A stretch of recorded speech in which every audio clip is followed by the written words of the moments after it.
Hello दोस्तों, कैसे हैं आप सब। उम्मीद करता हूँ सब बढ़िया होगा। भारत जैसे देश में हर राज्य की अपनी खुद की एक पहचान है। कुछ राज्य बहुत ही बड़े हैं तो कुछ बहुत छोटे हैं। हर राज्य की अलग अलग विशेषताएं होती हैं। आगरा का ताजमहल, नवाबों का शहर लखनऊ, बनारस का घाट, क्या आप जानते हैं ये सभी प्रसिद्ध चीजें किस राज्य में है। भारत देश में ऐसे बहुत सारे राज्य रहे हैं जिसका इतिहास बहुत पुराना रहा है। सबसे बड़ा चिड़ियाघर से लेकर सबसे बड़ा पुलिस यूनिट इसी राज्य में है। दुनिया का सबसे बड़ा मेला इसी राज्य में लगता है। भगवान श्री राम की नगरी अयोध्या भी इसी राज्य में है। तो दोस्तों, आप समझ ही गए होंगे हम किस राज्य के बारे में बात कर रहे हैं। जी हाँ दोस्तों, हम बात कर रहे हैं उत्तर प्रदेश की। तो चलिए बिना देर किए शुरू करते हैं आज का यह वीडियो। भगवान श्री राम की जन्मभूमि अयोध्या हो या भगवान श्री कृष्ण जन्मभूमि मथुरा, बनारस के काशी में भोलेनाथ का धाम, उत्तर प्रदेश भारत का वह राज्य है जो भारत की संस्कृति को समेटे हुए है। जो देश के किसी राज्य में नहीं है वो यूपी में है। उत्तर प्रदेश की और भी अपनी विशेषताएं है। यह राज्य बहुत ही बड़ा है और क्षेत्रफल की दृष्टि से देखे तो यह राज्य देश में चौथा नंबर पे आता है। महान मौर्य सम्राट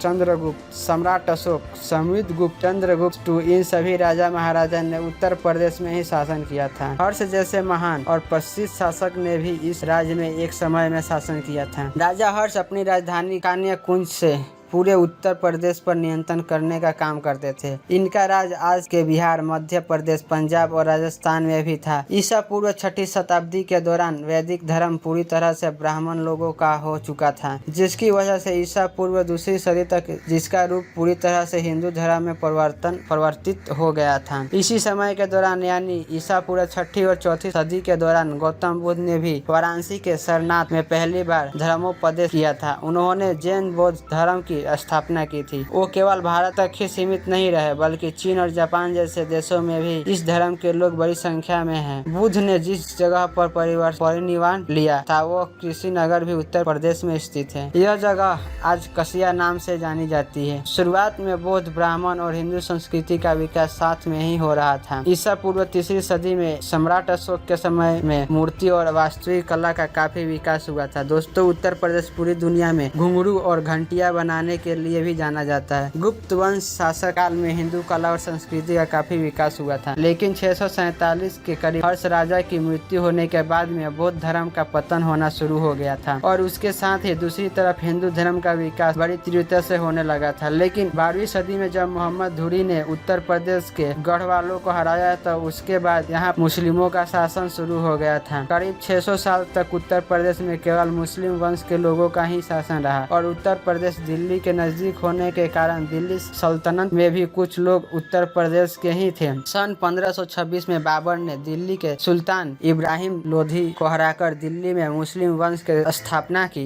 जिसके कारण दिल्ली और उत्तर प्रदेश में 200 साल से अधिक समय तक मुगलों ने शासन किया। जब अकबर बादशाह बन गया था उसके समय में मुगल का साम्राज्य काफी बड़ा हो चुका था और अकबर बादशाह ने आगरा के नजदीक में अपनी नई राजधानी फतेहपुर सीकरी की स्थापना की। अकबर के पोते शाहजहां ने पत्नी की याद में आगरा में दुनिया की सबसे खूबसूरत इमारत ताजमहल बनाया था। शाहजहां ने आगरा और दिल्ली में बहुत सारी इमारतों का निर्माण किया था। 18वीं सदी और 19वीं सदी के मध्य के 75 साल के समय में ईस्ट इंडिया कंपनी ने उत्तर प्रदेश का पूरा हिस्सा कब्जे में कर लिया था। शुरुआत में लोग इस प्रांत को आगरा प्रेसिडेंसी कहते थे। ईस्ट इंडिया कंपनी ने सन 1856 में अवध को अपने कब्जे में कर लिया था और सन 1877 में उत्तर पश्चिमी प्रांत का हिस्सा बना दिया था। सन 1950 में जिस तरह के उत्तर प्रदेश का निर्माण किया गया ठीक उसी तरह का उत्तर प्रदेश इन समय के अंग्रेजों ने बनाया था। जब 1880 के दौरान भारतीय राष्ट्रवाद की शुरुआत होने लगी तो इस वक्त स्वतंत्रता आंदोलन में संयुक्त प्रांत का बहुत ही महत्वपूर्ण योगदान था। मोतीलाल के बेटे जवाहरलाल नेहरू और पुरुषोत्तम दास टंडन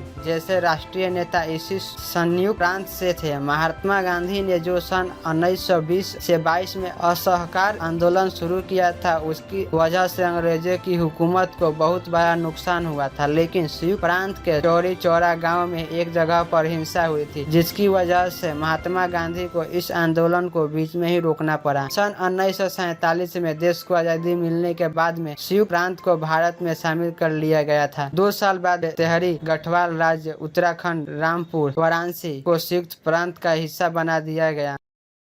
भारत का नया संविधान बनाने के बाद संयुक्त प्रांत का नाम बदलकर उत्तर प्रदेश कर दिया गया। उत्तर प्रदेश का देश में आजादी से लेकर आज तक बहुत ही महत्वपूर्ण स्थान रहा है। इसी राज्य ने जवाहरलाल नेहरू, इंदिरा गांधी, अटल बिहारी वाजपेयी जैसे प्रधानमंत्री इस देश को दिए। उत्तर प्रदेश प्रशासनिक और जनसंख्या की दृष्टि से देश का बहुत बड़ा राज्य है। भारत देश में सबसे ज्यादा पर्यटन इसी राज्य में होता है, क्योंकि सभी राज्य के लोग इसी उत्तर प्रदेश में भेंट देने के लिए जाते हैं। यहाँ पर कई तरह के त्योहार मनाए जाते हैं, कई स्मारक, मंदिर हैं और साथ ही इस राज्य की संस्कृति भी बहुत समृद्ध है। गंगा नदी के किनारे पर इलाहाबाद में माघ मेला त्योहार बड़े आनंद से मनाया जाता है। यह त्योहार 12 साल में एक बार मनाया जाता है और इस त्योहार को कुंभ मेला भी कहा जाता है। इस त्योहार के दौरान 1 करोड़ से भी ज्यादा हिंदू तीर्थयात्री आते हैं। सारनाथ में अशोक स्तंभ भी है और यह सम्राट अशोक का महत्वपूर्ण शहर भी था। वाराणसी से केवल 80 किलोमीटर की दूरी पर गाजीपुर शहर है और यह शहर उनके घाटी के लिए काफी प्रसिद्ध है। उत्तर प्रदेश राज्य की राजधानी लखनऊ में भी कई सुंदर स्मारक है, जैसे ताजमहल, आगरा का किला और फतेहपुर सीकरी जैसे विश्व धरोहर की 3 जगह है। तो दोस्तों, ये था भारत का सबसे अनोखा राज्य उत्तर प्रदेश। आशा करता हूँ हमारा यह वीडियो आपको पसंद आया होगा। हमें कमेंट करके बताएं कि आज की इस वीडियो में उत्तर प्रदेश की आपकी कौन सी जानकारी सबसे अच्छी लगी। क्या आप कभी गए हैं उत्तर प्रदेश, और अगर गए हैं तो आपका एक्सपीरियंस कैसा रहा, वह भी हमारे साथ शेयर जरूर कीजिएगा। और हमारा यह वीडियो अपने दोस्तों रिश्तेदारों के साथ शेयर करना मत भूलिएगा। और हाँ दोस्तों, ऐसे ही दिलचस्प वीडियो देखने के लिए हमारे चैनल को सब्सक्राइब भी कर दीजिए। वीडियो को अंत तक देखने के लिए आपका बहुत बहुत शुक्रिया। आपसे फिर मुलाकात होगी एक और नई वीडियो के साथ। जय हिंद।